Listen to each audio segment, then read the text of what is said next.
Hi, I'm Melissa. And I'm Jessie. And welcome to our show, Nameless. Big party queens, cooler than you are me. Your ear hole seductions is the Nameless Productions. For your ear hole seductions is the Nameless Productions. For your ear hole seductions is the Nameless. And today we are in our beautiful castle hanging out. And we have an awesome interview with Zeb from Tribal Seeds. He's currently with Tribal Seeds, but he's done and been many other places. His resume is a mile long. Oh man, he sent it over to us via email, and I was like, dang, he's been so many places. He's played with so many people. I think there was like, oh my gosh, like over 150 artists or something like that. And then like he's been to like 70 different countries to play. And he even said like when you see his interview that he's been a lot more than that now, because that stuff he sent us was like 5 years ago. Yes, in the last 5 years it has increased just the same. Oh yeah, we've seen him play. Well, we've seen him play with like at least 5 other people just this year. Yes, he also plays with like Dan Kelly, and he's done like the house bands for places. I mean, he tells a bunch of it himself. Yeah. So it'll be good to dive into the interview and let you guys hear it. Here we go. Yes. We are here with Zeb from Tribal Seeds. Hello, what's happening? What's up? And I got a sword. he needs a better introduction than that because I don't know, that was pretty good. he has a list this long. Well, okay, but if it were like before jousting, Oh, then I'd have to like unscroll some shit. Well, unscroll some shit, let's go. All And he right. has been Here, to over here. 50 countries. Yeah, he has done this and yes. that. Straight to the point, huh? You don't need the fanfare, it's all good. And, well, there's a little bit of fanfare because we're pretty stoked. Thank you for coming. Thanks for having me. And we get to pick his brain about being in the music industry since 1994. Been a long time. Did a lot of things before I was in Tribal Seeds, I'm sure we'll talk about. And I don't know, I'm just grateful and blessed to still be doing it. So right now, what are you doing? Right now we're doing a show tonight. I'm on the road with Tribal Seeds. We're playing at the Riverside Municipal Auditorium. It's called. I don't Tonight. know. Yeah. Yeah, it is. We're doing Reggae Rise Up in Vegas tomorrow. We have a couple more shows in Arizona for this run. And then we have a single that's coming out. It's called Tempest. It's coming out on Friday. So we have a new single coming out again. Tomorrow, Friday? Next Friday. Oh, okay. Next Friday. Next Friday, yeah. So keep your eyes out. It's called Tempest. I think y'all are going to dig it. That's Heck cool. yeah. You drive out tonight? Yeah, we leave out tonight. We're going to Vegas, yeah. So straight from here, you go to Vegas. Tomorrow, you guys play, and then We go to Phoenix and Flagstaff. It's just a short run that we're doing right now. oh, okay, Because we just got off the road with Dirty Heads. I know we have a lot of Dirty Heads fans here. right? We love What them, I love up? them too. What up? So we just got off the road with them for their summer tour with Soja and Article Sound System and Elevators and Tribal Seeds. Yeah, and you guys were everywhere too. Yeah, it was really hot. Yeah. Yes. So hot, dude. Oh my god. Y'all don't know, like the summer tour is like rough. Like outdoor amphitheaters is it's pretty brutal sometimes, you know what I mean? Yeah. I went to Vegas and it hurt. Yeah, it's like 100. I think we did in Mesa, Arizona. It was 114 when we went on stage. Dang. But they had like a thermometer there. Telling you how hot you are. Yeah, Does that make it better or Yeah. worse? I think it would make it worse. Like, Yeah, it's like dang. hot, really hot hell. You know, whatever. There's the sun. You know what I mean? So we were around hell. Right. Yes, yeah.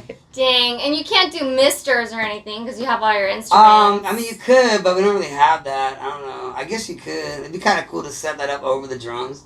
Just like a mist. Right? It'd be all flowing everywhere. Oh, they have those little fan things you can put around I did. your neck. I put wet towels on and like just I don't know anything. I would like wet a towel, put it in the freezer, and just wear it the whole show. Yeah. You know what I mean? Stuff like that, but it's still hot. Oh yeah, that does nothing for the rest of your body. I mean, I'm not gonna. I mean, I'm sure the audience was hot too, so I can't really complain. But I mean, you still can't. playing No, drums- it was I'm like, fucking playing drums in the heat is hard sometimes for sure. I definitely got heat stroke at least once.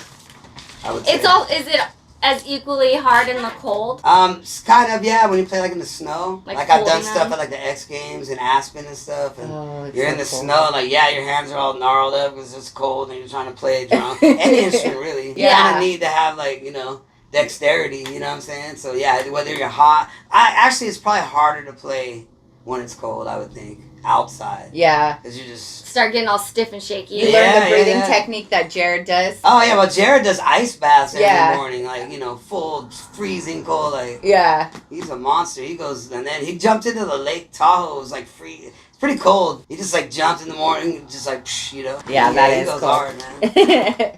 I didn't get to do the ice bath though. I should have done an ice bath. It would have been a good movie. We did a couple water balloon fights, but that was about it. Oh, did you? Yeah. Ice with ball. ice in them. With ice in them. That sounds hard. Frozen. Sure. Some of them sure. Big old wells.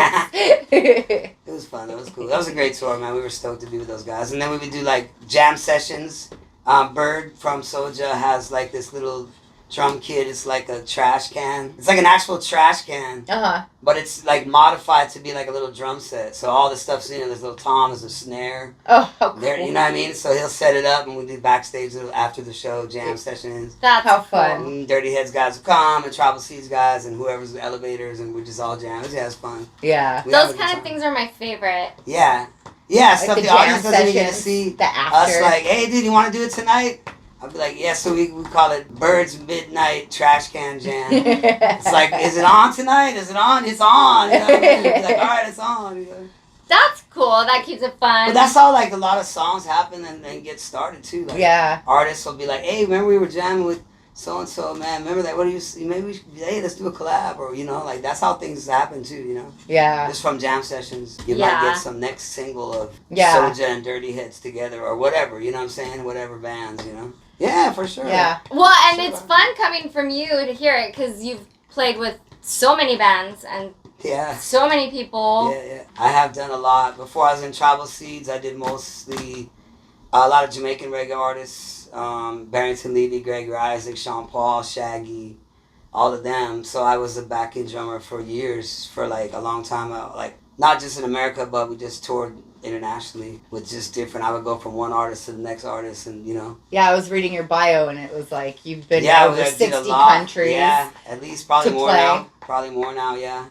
Dang. So like back then, I was out of the country a lot, but mostly international. Yeah. Because reggae in America wasn't really the big thing it is now back then. It was more like international kind of music. America kind of embraced it, but not like they are now, which is like something that I've got to see. Yes. Being in it all these years, how much American people now embrace reggae. Right. It's awesome. You know what I mean? It's never been this big ever, you know what Yeah. I mean? So we always thought maybe it could be one day, you know what I mean? And now it is. So it's like, it's cool to see it, That's one of the things I wanted to ask you because you've been around for so long and you've been part of it this whole time. Not just that you've released music, but you've been deep involved in all of the parts of it. So you've seen it grow and become its own scene in America. Yeah. How do you think it's going to be in the next 5 years? Like, what kind of growth do you expect out of it? I mean, there's a lot of bands that are coming up, and like, I think the originality is going to be the key to the longevity of reggae music. I would say, like, for young bands, like, don't try and sound like Revolution, you know what I mean? Yeah. Don't try and sound like Tribal Seeds. They already did that. We've done that, you know what I mean? Like, come up with your own sound, taking whatever influences you want from whatever kind of music you want and put it into your music, you know what I mean? And I think that's why a lot of the bands did become popular, because they are unique. Stick Figure's unique, Dirty Heads are unique, Soulja, everybody's voice and their songwriting and, what they're writing about, everything is unique, I think, to, like, all the bands. And, and then, there are some bands that are like, hey, I want to sound just like those guys because they're popular. Right. Or, look at how successful they are, like, and that's fine. It's cool to take, like, influence. Yeah. But you don't want to just do that because it's been done already, you know what I mean? You want to try and do something. That was what was special about all this Cali reggae, whatever they want to call it, scene. Is that, like, all these bands kind of were doing their own thing outside of what was really reggae. Right. Which was like Jamaican reggae, you know what I'm saying? Mostly, back then. And then, the American bands started going, well, we're going to put our own spin on it. Yeah. Maybe we'll put a little rock guitar in it, or maybe we'll write a little more folky, or we'll put some hip hop with it, some rap stuff, and you know what I mean? And that's why the spectrum is so large now. Yeah, for sure. And a lot of people, there's a lot of reggae purists out there that are like, if it's not Jamaican reggae, it's not real reggae, and I don't subscribe to that at all, because subject matter wise, what they're singing about in Jamaica is not relevant to most of the people in America. And in fact, most people in America do not even understand patois, even understand what most of the Jamaican guys are singing about, you know what I mean? So how can they really relate to the lyrics if they don't really understand, you know what I mean? So I think what gave the American reggae edge, because everybody was singing about stuff that in our country was prevalent to things and, you know, stuff that we were going through, you know what I mean? Rather than what another country people were going through that you can't really relate to unless you were there, you know what I mean? It's conscious music to your current situation. Yes, to where, exactly, you know what I mean? I think there's room for all of it, you know, because I love that and I love this, you know, and I understand why this is popular too, you know what I mean? I understand, like, to me, like, the songwriting in American reggae is great because it's kind of like takes a lot from classic rock where I came from, like folk music, country sometimes. You know, I feel like Stick Figure's a band, like Scott kind of writes in a country folk type of way, you know what I'm saying? And mixes it with reggae, and I think that's why a lot of people like it so much too, you know what I'm saying? Because it kind of, like, I don't know, it's like brings you back to those like simple songs of like, you know, the Bob Dylan's and the Johnny Cash and, you know, stuff like that to me, and I think people dig that, you know? Right. So you know your reggae. Do you listen to reggae, or do you have like a different kind of music that you like? I listen to all kind of stuff. I mean, I grew up on punk rock and classic rock, but like nowadays I like all kind of stuff, man. I like anything from EDM to Motown to like the new, like how we were talking about, the Sinceres and the Sacred Souls and like that whole Chicano oldies, like East LA music. I love all that stuff. Funk music, you know. I'll pretty much listen to anything. The only thing I don't really listen to is jazz. I'm not like my thing, you know. I respect the musicianship, but it's just I'm like, all right. And blues is the same to me, kind of like I'm like, all right, I heard a blues song, like That's fair. Do you have a musical idol, like somebody that you look up to or that got you inspired? I know you were young. You were like 8 years old. Yeah, it was John Bonham. Was the drummer for Led Zeppelin. Probably was like.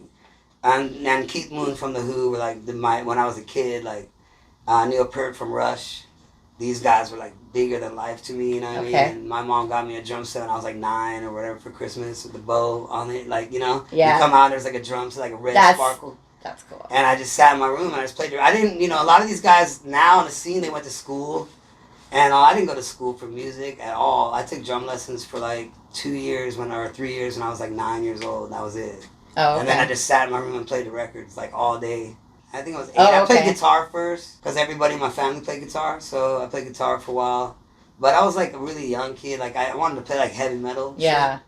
I couldn't do it. They're making me play like, this land is your land. You know, I'm like, man, I don't want to play that shit. So I couldn't really make the bar chords. You know, that I wanted to play, like, you know, this metal stuff, you know. Okay. And I couldn't do it, so I got frustrated. And I was pretty hyper. I was a skateboarder kid, and I was always hyper and shit. My mom was like, let me get you some drums, like, you know. So you can just smash on it. Oh, yeah. But my mom was great. She was sitting there and listening to me banging away. Like, she would sit in my room and, like, just even when I had punk rock bands when I was, like, in junior high, and she would sit in the room and go, you guys are really good. She knew it sucked. You know? It's terrible. But her being there for you, like, look where it got you. Gig. She'd been at my first gig ever in my life and used to come to all my shows. And I got to play on the Jay Leno Tonight Show one time, so I had front row. My mom got front row, and she was just so stoked to be there. Like, oh, he's doing it, you know what I mean? Yeah. One day, maybe a Grammy, but I don't know, not yet. Hey. That's a goal? You can say that. Soulja did it. Say it now. Say it. I'm going to get a Grammy. I'm going to get it. I don't care if I even get it. I just want to get nominated. Okay, so you're going to get Even if I get a nomination just to show up to the Grammy, hey, I got nominated. All right. So he's going to get nominated. But obviously to win it would be great. And I know it doesn't really mean anything in the terms of people are like, oh, it's just bullshit. It means something to you. It means something to any musician. Trust me. I don't care who you are. It does. Because when you first started doing this shit, that was like the pinnacle of like being recognized by your peers, you know? Okay. Was the Grammy. Now it's kind of gotten watered down and whacked, but still like, pretty cool. There's the Grammy, there's the gold record, and the platinum record. Yeah, honestly, I'd rather have the platinum record. Yeah. Yeah? Obviously, on your bank account than that Grammy where it just sits on your... Right? Yeah. Look at what I got. I'll wear it on my neck like a freaking... I would have that thing everywhere with me. Yes. What time is it? Oh, it's Grammy time. Best reggae artist time. He just walks by, takes a selfie with it. In case anyone forgot. Yep. No. I might. But I mean, never know. So, what so far in your accomplishments, what has been your favorite one that you're super stoked and proud of? That's a hard question. Let me see. There's been a lot of recordings. I don't think there's one thing. I think I would say like the body of work that I've done, especially like live, yes, but like now like recently in the studio, just a lot of like recordings with different people and different artists. I think that body of work is the most thing that I'm, I wouldn't say like it's like one tour or one, artist or band or any of that, because music is all, Yeah, it's all of it. It's just a lifestyle at this point. I think, and it's like you either want to do it or you don't want to do it. I am really stoked and happy to play with Tribal Seeds now, and so I've been here 6 years now. So when I started playing with them, I was like, because before them, I was kind of like a backing guy. My band Detour Posse was a backing band for most of the artists. So anytime you went to Bob Marley Day or Reggae on the River and those kind of shows, we were the house band. We would back like 7 or 8 artists each day. Oh, okay. So if you ever went to any of those big festivals, that's what it was. My band was there, and it was we would back other big artists. But we had our album out, but it wasn't, it never really went anywhere, so we just became a backing band. So to actually get in a band like Tribal Seeds that has their own music and the fan base that they have and, the integrity that Steve and the rest of the guys bring to the music, it was like actual being in a band, I was stoked, you know what I'm saying? So that meant a lot for me, so that's definitely up at the top for sure, So in Tribal Seeds, you play your own music as a backing band, you play 7 and 8 bands music. How do you do that? Do you have sheet music? Do you play like a basic drum line? I pretty much learn music when I'm doing other artists. Like Tribal Seeds, we spend our time rehearsing, and sometimes you don't get that luxury with every artist. Like especially if you're doing multiple on like one show, So like I just have like my way of doing it. Like if they send me the music and I'll go in my car and just drive, just anywhere I'm driving, just drive, like ingrain it in my brain. You know what I mean? Before I even go to a rehearsal with them, it's like a day or 2 days of just listening over and over, and then I'll just make my notes. I don't really read music that well, so I wouldn't call it sheet music. It's more like cheat sheet shit, Yeah, or tabs. Tabs. How I remember it, Yeah.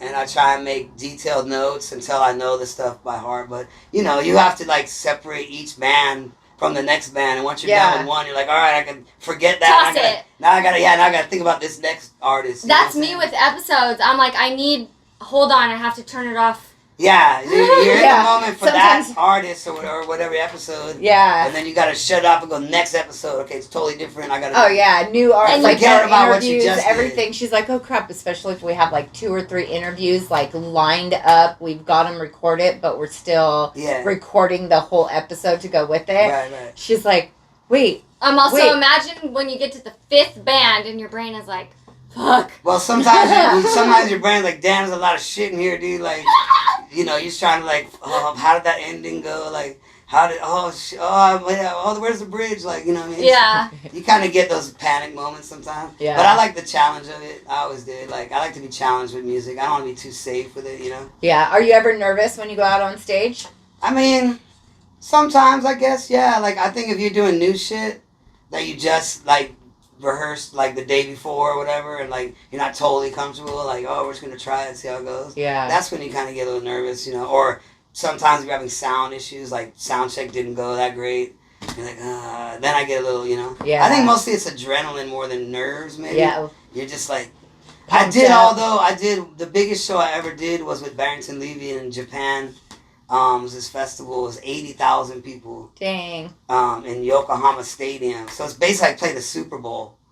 People are like, oh, Cali Roots and Cali Vibes. No, this is like 3 times as many people. Dang. In this huge stadium, and like it was pretty daunting. You know what I mean? That's like up you around walk out, you. Yeah, it's like entire like stadium. Walls like, of people. Walls. It probably doesn't even look 80,000. real. Like Cali Vibes is in one day 30,000.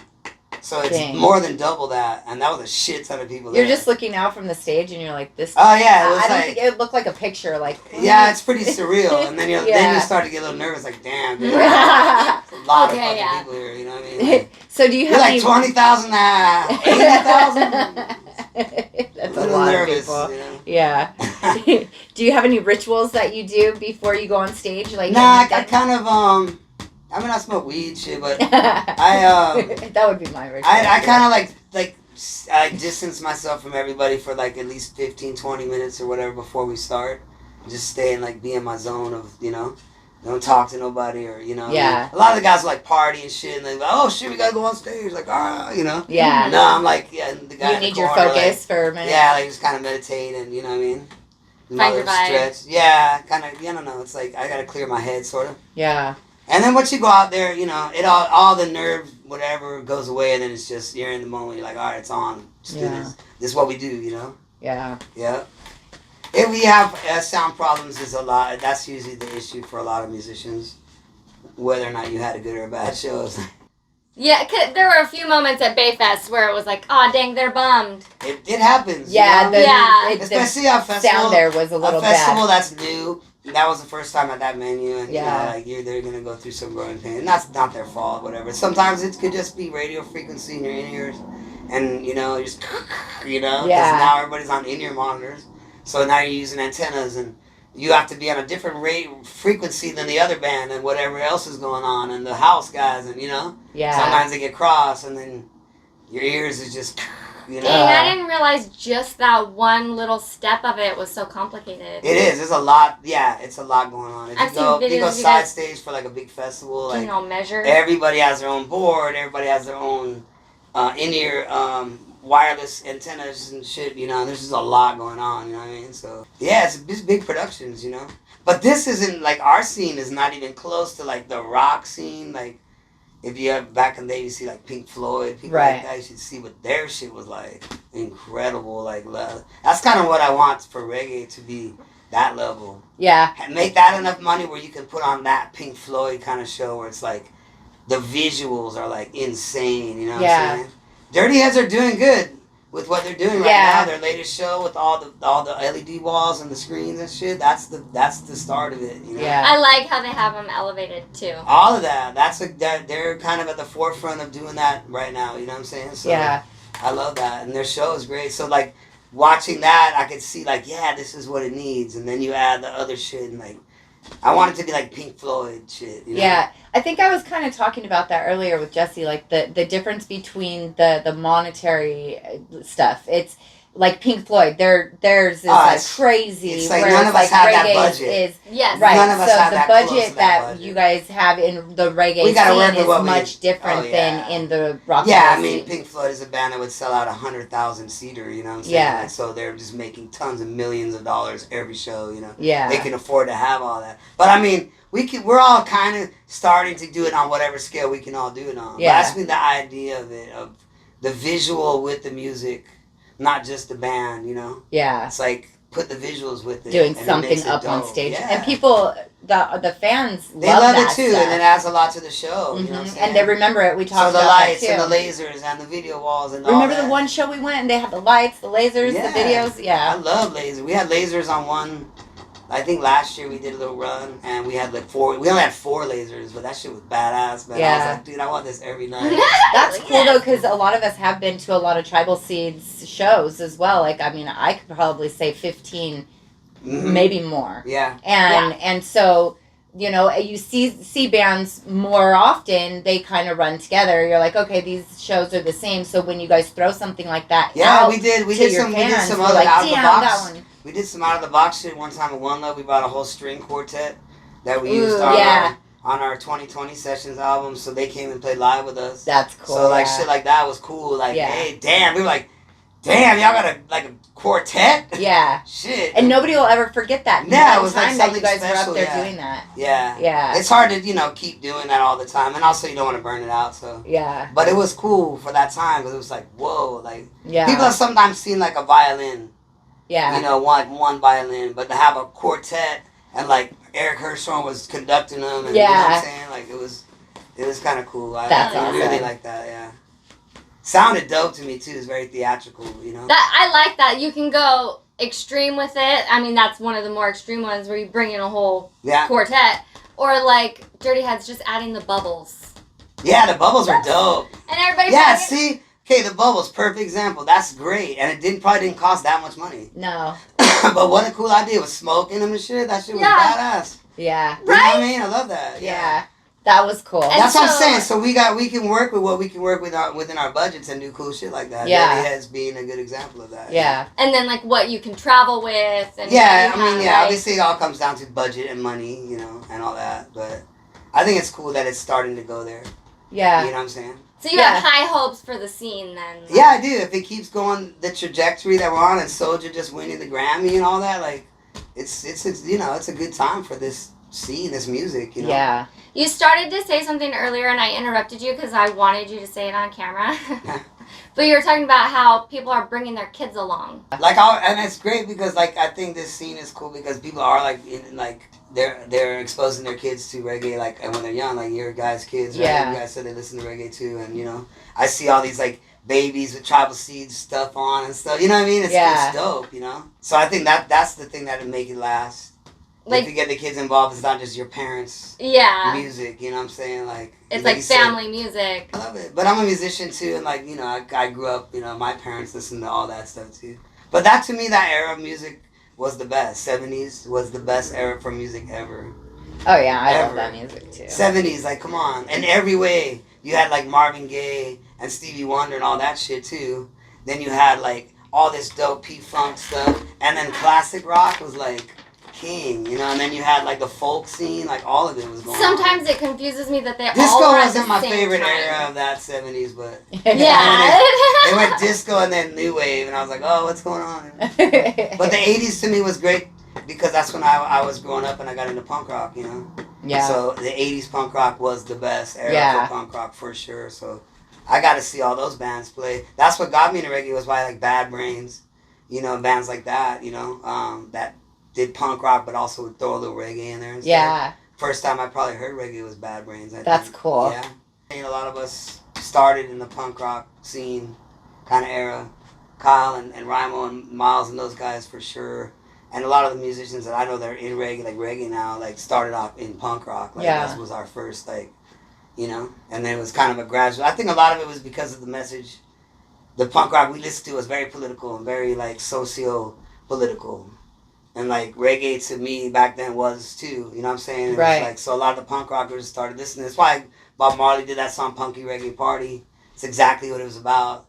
The punk rockers and the Rastas like partying together because they all had one same cause of basically fuck the system. You know what I'm saying? So what I love is that it? song too. Yeah. I know. What is it that makes it reggae then? The drum beat?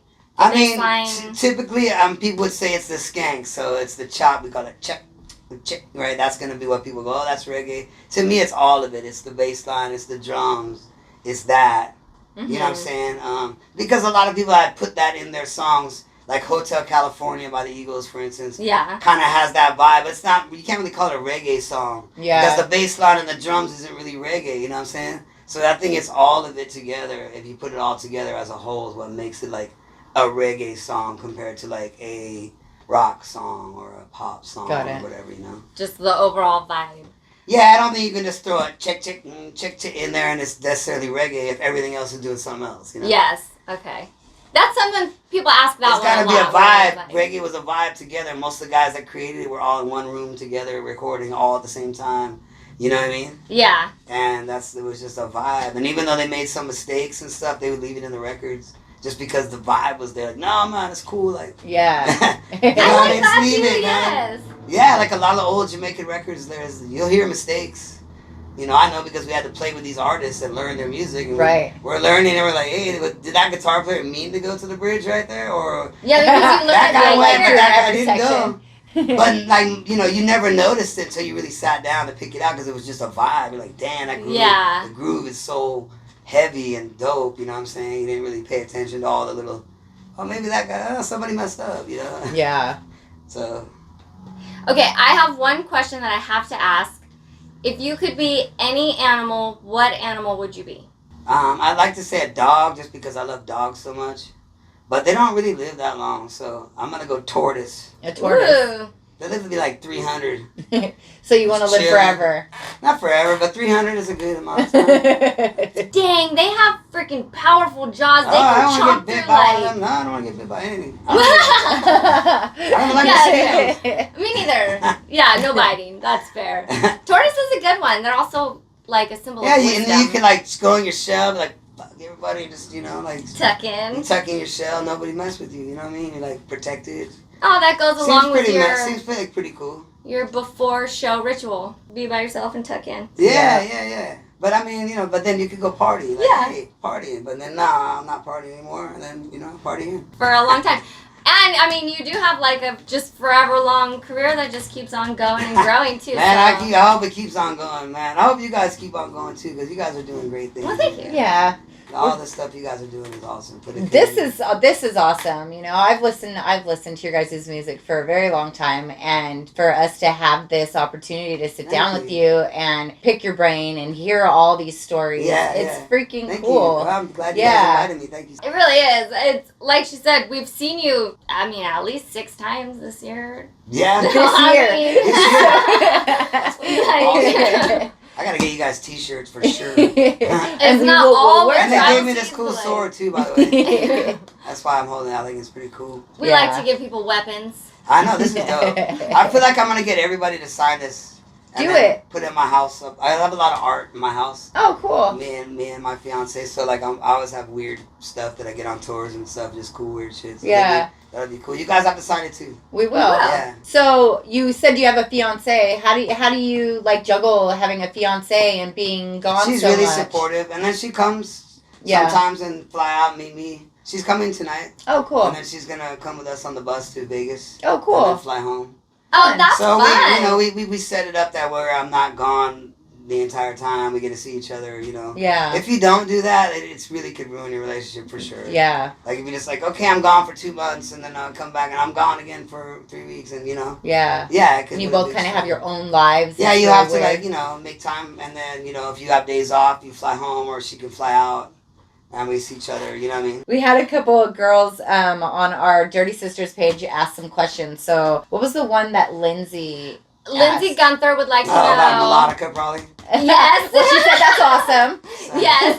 Of course. Also, she would like to know if you could do voice reading or the recording for an audiobook for her and Sunshine. Oh, yeah, that would be dope. Actually, a few people wanted me to do that. Yeah, so. They're like, you should do audiobooks. I'm like, yeah. You should. Well, they have dibs on the first one. Okay. All Yeah, Lindsay right. and Sunshine, I'll do that. Dibs on the first one. Yeah, you got it. Got it. What are some tips or words of advice you would give to up-and-coming drummers? I would say there's a lot of things. Number one is like, don't always just rely on being like the best dude. You got to be the cool guy that people want to hang out with too, And I say that for any musician, like, try and be able to get along with people is the main thing, you know what I mean? Yeah. As far as drumming wise, always play to a click and practice playing to a click track because that's where it's at right now. And I know a lot of drummers that don't, like I hate playing the metronomes and stuff, but you will have, the way the music business is, trust me, you're gonna have to do that. Always practice with a click and be comfortable to play with the click and make it comfortable for you to play with the click. Because a lot of drummers do have a problem playing with click track. In this day and age of music, it's like, it's a necessity. And also I would say play with a lot of people, even outside of your main band. Don't always just play with the same 4 guys. Play,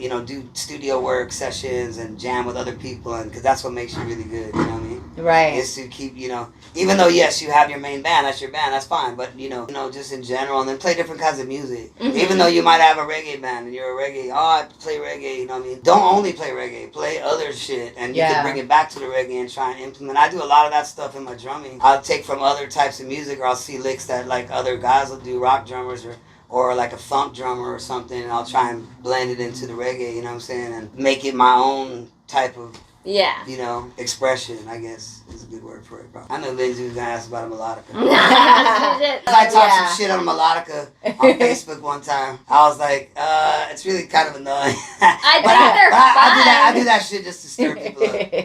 And then it was like 1,000 comments about a melodica, and so now everybody's sending me melodica pictures. And this dude was at a show and he had 2 melodicas, and I was like, I have to sign that. So I took pictures of the melodica. I was like, see, I don't hate it as much as y'all think. I had no idea what they were until just this summer. I was like, what the fuck is Well, that? now it's kind of like the running joke now. For a while, this lady one time, me and Dan Kelly have a project we do together also. from Fortunate Youth, and we go and we do a solo acoustic thing. We've seen it. Seen it before. And we have a song coming out too. It's called Hope. We got a single that's coming out. Oh, cool. Yeah, so look for that. And we did a show one time, and this lady just showed up with like maracas. And you know, it's acoustic. It's really, I'm doing acoustic percussion and drums, and Dan's on an acoustic guitar, and she had these maracas, and she was just chaka chaka chaka chaka chaka chaka chaka chaka. Even when we stopped playing, you know, we banter back and forth and joke around, whatever. Chaka chaka chaka chaka chaka the entire time. My mom got kicked So- out of a concert with a tambourine once. I was like, God, can you please stop doing that? She would not stop. So it was like kind of a running joke. Then everybody was like, I'm bringing maracas to every show now. And I'm just going to sit there and go, chaka, chaka, chaka. It was funny at the time, sort of. And then it was Well, funny now after. we're going to have Funny a show with the after. maraca. At the time, I was like, oh my God. So the melodica, Take her out of here. The melodica was the next level of the maracas. Okay. I really did think Sure, it she was was a great lady, by the way. I don't know her. Well, that's fair. I thought they were a kazoo, Well, it is kind of a kazoo. and I was like, The fact that you thought it was a kazoo proves my point. Oh, okay. It's a child's toy. Right? So for all the Lindsays and whoever All the Lindsays. loves the melodica so I'm much, sorry, Lindsay. she thought it was a kazoo. There you go. So All the these dirty person- sisters this know whole- now. This whole answer, this She whole thought it was a kazoo. the whole question went good and bad because he did agree. My bad. To do the I mean, voice. it's kind of the what I've been voice saying. over. It's a kazoo. You know what I'm saying? I do agree. It just has buttons on it, but it's really a kazoo. It's a button kazoo, yes. It's a thank you. Yes, it is. Thank you. Thank you I for agree. proving my point. Hands down. It still sounds cool. It's fine. If you say so. No, But- it's cool. Yeah. You know. I just like to push people's buttons. I have to go outside of the box. Like a Oh, you kazoo like that? Like a kazoo Ah, button. I like that. No pun intended. Well, we kidnapped him, so we have to take him back to his show. Yeah. Yeah, show night. So thank you for letting us steal you. Thank you for having me, and to Yeah. all the Dirty Sisters out there. Peace. Much love.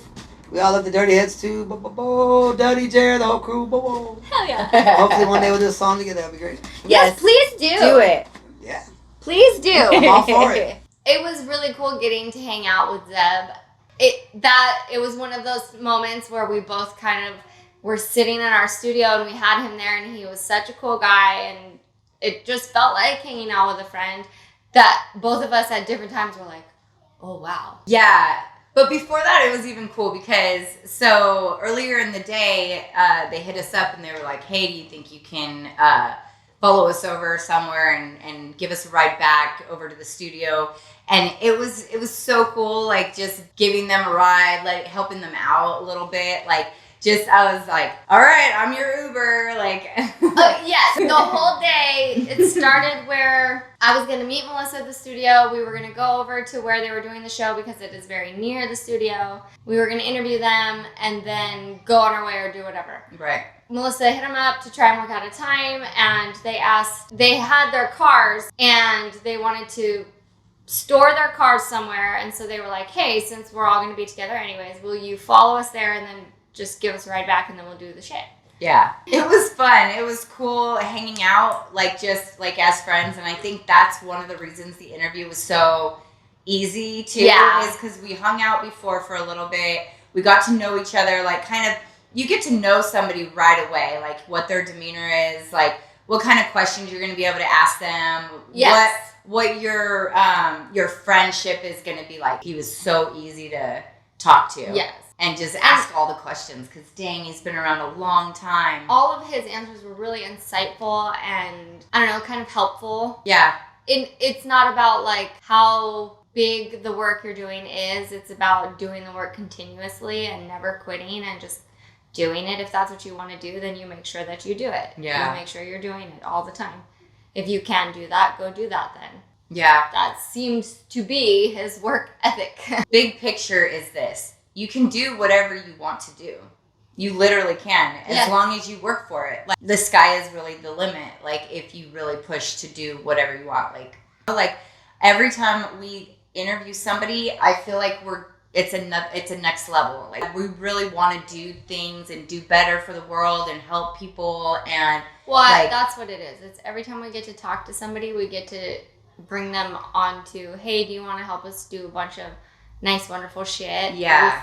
your music and you and everybody. Yeah. Yeah. Dang, you guys. See where we started in a garage, just being like, what the fuck are we going to do? All right, let's push record.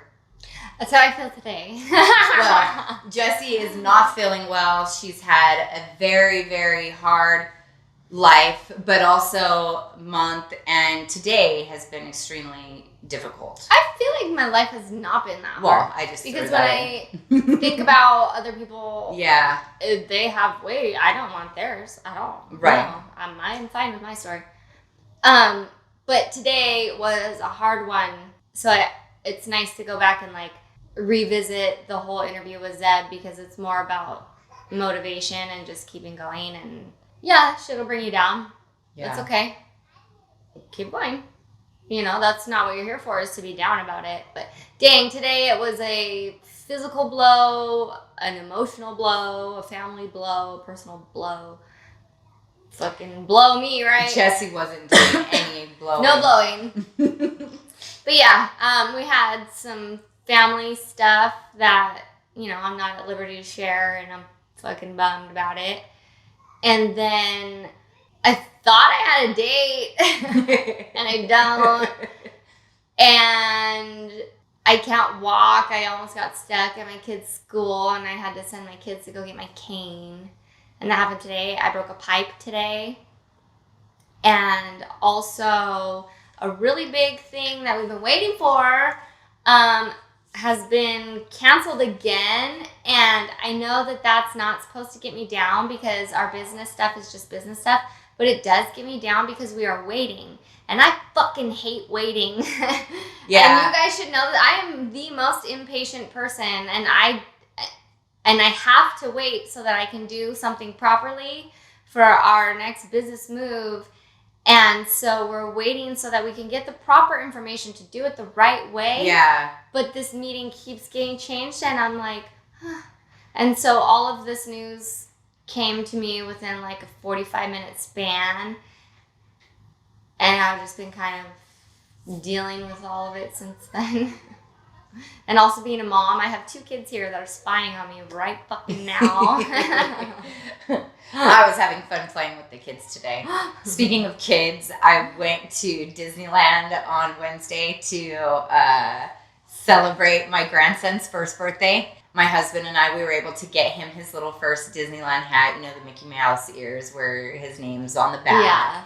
You know, it was a cool day to take like pictures of him at Disneyland. So when you go to Disneyland, you need to either stand in these really long lines, which are like 2 hours long, a 2-hour line no matter what ride. And then the lines, the faster ones, you have to book times. Yeah. And I didn't know that you needed to book times. Like, so what you do is you would have to go in and make sure that you get all the rides set up so that you have a certain time that you can do it. But I wish that I would have hit up Michelle at Wonderland Travel Plans. Because dang, Michelle would have been able to help me out and help me figure out what I needed to do to make the trip less stressful. Because we didn't ride a ride until probably about 2 o'clock. It's a Small World ride. We were in It's a Small World ride line 2 times. And both times, like, we got, like, halfway through. And so our daughter texted us last night at, like, 11:30. And she's like, we finally got on the It's a Small World.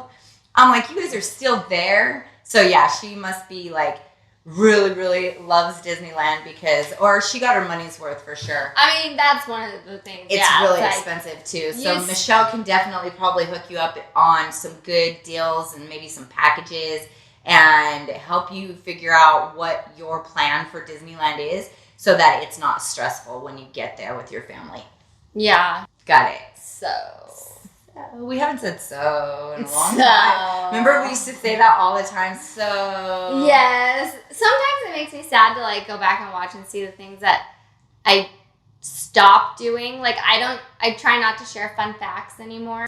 I don't, like, just say gross shit anymore or text people gross thoughts anymore. Yeah. You're growing up? No, I'm just boring and sad now. Dang, I wish it was more. You know, this weekend I got told twice that I talk too much. I was like, dude, I don't even remember fucking saying anything for like 10 minutes. That's weird. I know. Are you talking about when we were in the car? Yes. I was like, oh, We were sorry. like, well, how would you rate our Uber? And he's like an 8 or something for talks too much or something. And we're like, sorry. I don't remember saying anything. But then they started talking about how like they never talk when they're in an Uber, which is funny because I talk in Ubers all the time. I don't talk in Ubers. Yeah, right when I get in, I'm like, I want to know who the hell this person is. But we've met these people before, and so they weren't strangers, and we weren't in Uber, so I didn't think it was weird to talk to them. And then I also got told that my text messages are too long and that people don't actually read them. So I was like, all right. Well, whoever that is can go away. So, those aren't the right people. Fuck. Dang. It was a rough day. It is for her, and I'm just here like to give her hugs and weed. Fuck, I don't want to be a cripple, and I don't understand humans, and... Oh, okay, speaking of fucking not understanding humans, so we interviewed Zeb. I ended up going to the Tribal Seeds show. It was right up the street. Yeah. And I live very close, much closer than Melissa to yeah, the studio. I drove home. So she went home, I went to the show. I know. And so that's why I couldn't walk back to my car because I went to a show. I know. Fuck me, right? Don't do fun shit, you'll hurt. Nobody will give a fuck if you whine and cry about it because you did it yourself because you went to a concert. So I did that. And I let her whine and cry. People in Riverside are fucking weird. And I'm from this town. Me too. And fuck that. I'm sorry, but there is a reason that we drive our asses out to the beach to fucking Long Beach and Huntington and San fucking Diego all the time. Wherever, because, oh my God, yeah. She can tell her story, but I have a rule, and my rule is I don't go anywhere in downtown Riverside out after 10 p.m. That's ever. not even late. Ever. After 10 p.m. Whoa. So It's Thursday night. the sound was amazing. The bass, I fucking love it when you get up there and it shakes your hair and it just feels so good. So the sound was even better than Bayfest. Sorry, Bayfest. Yeah. And the show was wonderful and the bands have great energy. The people in Riverside do not have great energy. I can't remember. It might have been Mike Pinto, or I don't remember what interview it was. Somebody came out to Riverside. It might have been, I think it was Mike Pinto. I'm pretty sure too. If we're wrong, I apologize to whoever said this originally on our show. They were like, man, the energy in Riverside is different. Like, are you guys high? And yeah, they were. But I don't think it was weed. Completely different, and I'm not like This is our town, we're allowed. I'm allowed to say it. Like, I lived here a very long time, and I know the rules. The rules are you probably shouldn't be in downtown Riverside after 10 p.m. Okay, but it was 8 p.m. Well, for me. And around 10 p.m., I started looking around going, wait a second. I didn't know that Tribal Seeds was a makeout, bumping and grinding band. Like, at one point, 6 couples around me were dry humping, and I just was like, this song's about weed, isn't it? And I look at Dora Lee, who was next to me. I ran into a bunch of people that I knew. So Riverside is also the place where everybody just shows up by themselves. Everybody was just there, solo. Hey, who you here with? Nobody. Just me, I just came. Oh, me too. It was basically a total mindfuck because I thought it was like stoner music, and you know, like all of my friends who I know are also acting as if it is stoner music. But then around us, everybody's like, oh yeah. And I was just like, wow. That's funny. I need to look up the words. Yeah, so I've seen Tribal Seeds a few times. I'm pretty bummed though that I didn't go, but then also I'm like, all right, the coolest shit happened before the show to me, in my opinion. You can't top for what happened happened before the show. It was just a cool adventure, and we were hanging out I will say, he is fucking correct. No lights on the drummer. Oh shit, I have a celebrity in my car. Are the girls gonna be running after the thing? Like, ah! And he's like, nah, they don't even see me. There's no lights on me. Yes. And so. Yeah, he was like, nobody knows what I look like. There's no lights on the drummers. And so. Uber talk. Exactly. This wasn't when I was talking too much. No, this was. This was a different Uber time. Which was still funny. I wasn't really offended. It was funny. All right. So I was super stoked because I brought the Tribal Seeds hat to the studio yesterday and I set it off to the side and I forgot about it. And when Zeb was here, Jessie grabbed it and he signed it. And I'm super stoked because this is like a community hat between Demir and I. And so I went home and I was like, look, babe. And he's like, you got our old sweaty hat signed? And I'm like, it's the best because then we can still wear it, right? It's not all like brand new and I have to put it up on the wall. Like, I want to sport this shit because I'm super excited about it. He's a big deal. It felt like an honor to be able to like drive him around and have him in our studio and have that trust from him. Yeah.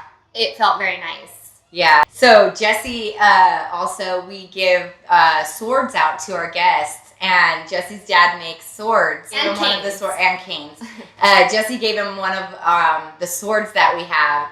And I was really excited because he's like, he had us sign it, and he said he's going to have everybody sign it at Reggae Rise Up. Oh, yeah. So he was super stoked. You guys saw him. He held his sword the whole time. I freaking love that. Okay, giving presents is one of my favorite things in the whole world. When you give somebody a present and you could tell they like it. Oh, yeah. I fucking love that shit. I'm a gift giver as well. And receiving them is very hard. There's a lot of pressure.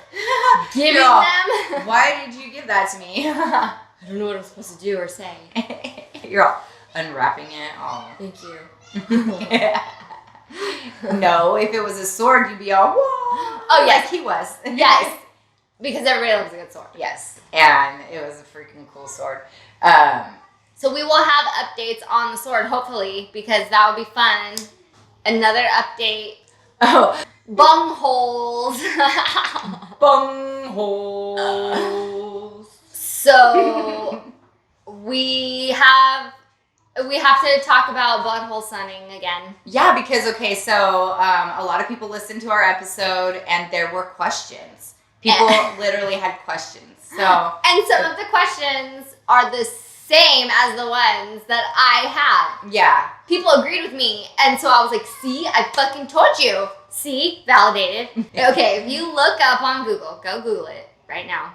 I mean, you can do it. YouTube will just be that little square. Oh, we'll be at the bottom. Can you see us? We're really little. Hello, are you looking?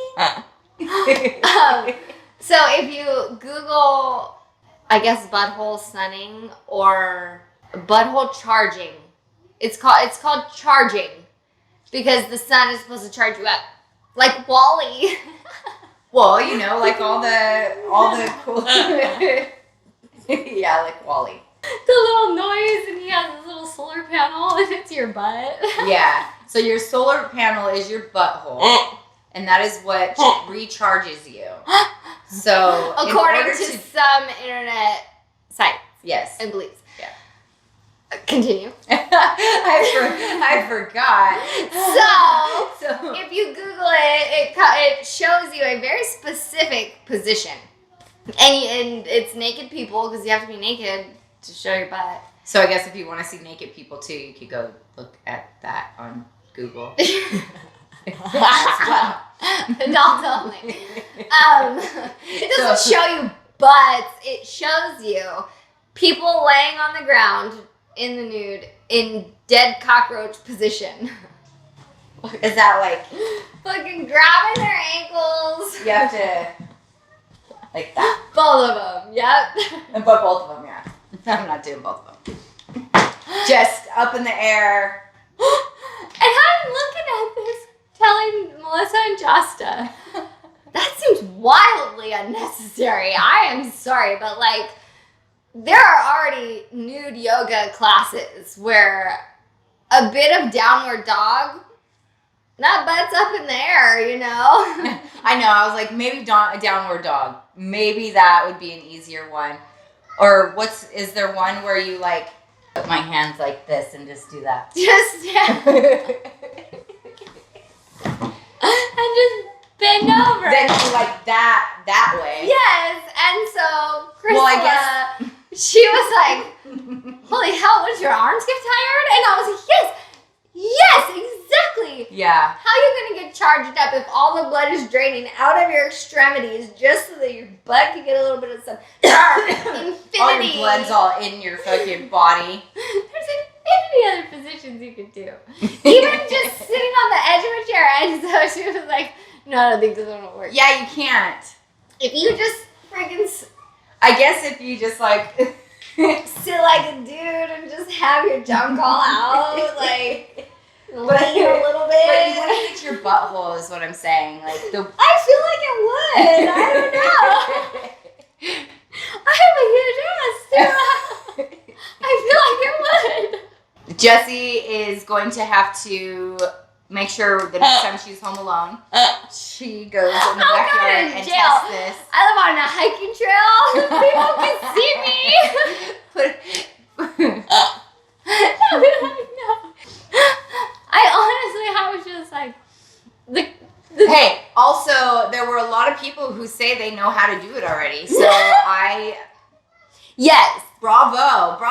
Some people that we know do it. The butt shaving. Whoa, that was weird. Is it still coming? Yes, it I is. forgot to put airplane mode. I think that's what we were going to talk about today. Yeah.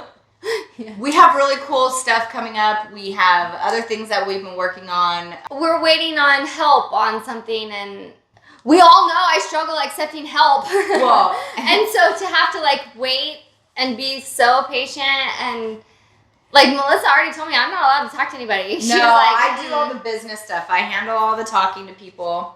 I fucking wonder why. I don't know. No idea, man. No idea. So, and then she was like, oh, I need help talking to people. I'm going to ask Josta. Thank you, Josta. Thank you, Josta. Oh my God. Josta is going to get like the biggest bonus ever when like we have make money. Yes. And also, you can hire her. Yes, everybody hire Josta She's to do your good at booking. She's gotten a lot of experience. She's talked to a lot of artists. She's doing a lot of things. She can handle your books, or what? She can handle your calendaring. She can handle booking. me. She can handle Jessie. Dude, she puts up with Jessie. She puts up with me. So. I'll go. I say yes, but tell me again. What is it? I'll be there. What are we talking about again? What day? Exactly. But hey, that's we're all working really well together. That's how we know that we've got the right people on our team. Yes. We work hard. The more artists we know, the more we can share all of the different good things that Dirty Sisters has. Yeah. So we have the cleanups, and we have the Compassion Project, and we have the Buzz Club, and we have the concert meetups. And so there's a little bit of everything within Dirty Sisters that each artist is like, wow, that's fucking magical. Yeah. See, I said fuck again. That's why. That's why what? You talk to the people Oh, I say fuck too, but I say it like less. times. Fuck. So, we're also a nighttime show. Yeah, so that's why we're allowed to say fuck right now on the show. And butthole. Congratulations on 55 episodes. Oh yeah, 55. We got to 55 really quick. Things are like moving quickly, and I have to move quickly. I have one day to edit. Yeah, so Jessie will have this ready for Sunday. It is Friday, and I'm gonna cry. she gets to go lay down and do that instead of lay down and doing anything else because she does not have dates. No, I'm just kidding. Fuck. I'm not kidding though. Do not. I got shot down. But in all, the thing is this. I don't know what the thing is. Say something. Nice try, buddy. I'll try again another time. It's fine. Peace out, fuckers. Later.